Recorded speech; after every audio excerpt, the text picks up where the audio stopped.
Ini sumpah ngeri banget sih. Guys, aku baru aja nemu thread di Quora yang agak-agak bikin shock sih tentang kejadian di SMA. Kayaknya nggak perlu intro deh ya. Yuk kita bahas bareng cerita apa yang sempat menggemparkan sekolahmu. Ini dari Kak Anon ya. Ini terjadi sekitar 3 tahun lalu waktu saya masih berseragam putih abu. Di suatu pagi yang kayak pagi yang udah-udah, tiba-tiba ada anak yang teriak di depan kamar mandi. Saya yang kebetulan lagi ada di dekat pintu kelas. Waktu itu kelas saya kebetulan ada di dekat kamar mandi. Hanya terpisah satu ruang kelas aja. Langsung keluar kelas dong, kepo ada apa kok bikin sampai ada yang teriak. Setelah saya keluar, di depan kamar mandi udah rame banget orang. Gak berselang lama, penjaga sekolah sama guru-guru pada datang ke situ.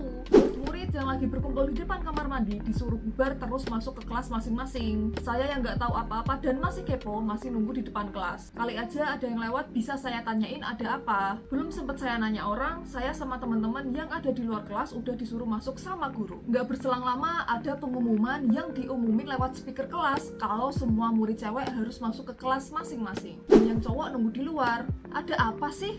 Saya sama teman-teman saya pada nanya tanpa ada yang bisa menjawab. Gak lama juga ada guru cewek masuk ke kelas saya, pintu langsung ditutup. Semua anak disuruh berdiri, terus ditanyain siapa yang lagi halangan. Temen saya yang lagi halangan angkat tangan dan disuruh maju ke depan kelas. Setelah itu guru itu ngecek satu persatu di bagian pantat. Mungkin ngecek kayak pembalut gitu ya, pikir saya. Begitu udah selesai, teman saya yang lagi halangan ditanyain sama gurunya. Gak tahu nanya apa, soalnya suara bu guru pas ngomong pelan banget, padahal saya duduknya di kursi paling depan. Setelah semuanya selesai, bu guru ucap terima kasih, terus bilang jangan keluar dulu ya, tetap di kelas. Habis itu keluar dan teman saya yang laki-laki udah dibolehin masuk kelas. Usut punya usut, ternyata waktu itu ada anak yang mau buang air terus ke kamar mandi. Pas buka pintu yang setengah kebuka, dia kaget gara-gara ada semacam janin, astagfirullah, yang dibuang di pojokan kamar mandi. Jadi dia refleks teriak. Terus karena teriakannya, anak-anak yang lagi ada di sekitar kamar mandi langsung masuk ke kamar mandi karena takutnya ada yang kesurupan atau gimana. Soalnya waktu itu kebetulan lagi jam berangkat sekolah. Janin coy.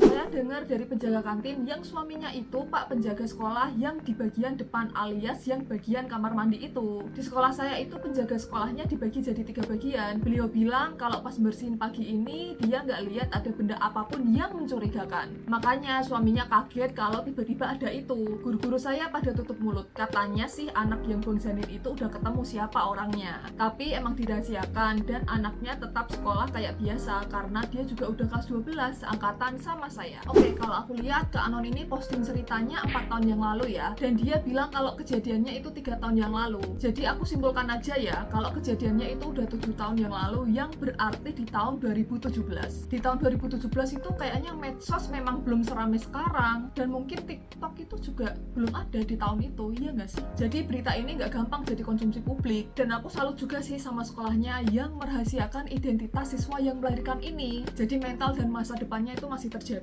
Tapi ya semoga kejadian ini bisa jadi pelajaran ya buat siswanya. Gak kebayang kalau ini terjadi di tahun 2024 yang dimana pengakuan publik atas dirinya sendiri itu udah kayak jadi ajang lomba. Ya kan guys? Semua orang berlomba-lomba buat posting kejadian yang memang aneh atau kejadian yang memang jarang terjadi di lingkungannya. Ya demi apa? Demi view dan follower. Di video dan di posting tanpa ngeblur muka dari korbannya. Biasanya tuh korban-korban pembunuhan sama korban-korban kecelakaan lalu lintas, karena ya si korban dan keluarganya itu belum tentu berkenan buat di video, di posting-posting, disebarin di sosmed. Jangan gitu ya guys, hargai privasi orang lain sebagaimana mereka itu menghargai kehidupan dan privasimu. Nah gimana guys menurut kalian? Di sekolah kalian pernah ada kejadian kayak gini nggak? Atau kejadian di luar nalar lainnya? Yuk coba ngobrol di kolom komentar, dan seperti biasa subscribe untuk info menarik lainnya. Bye bye.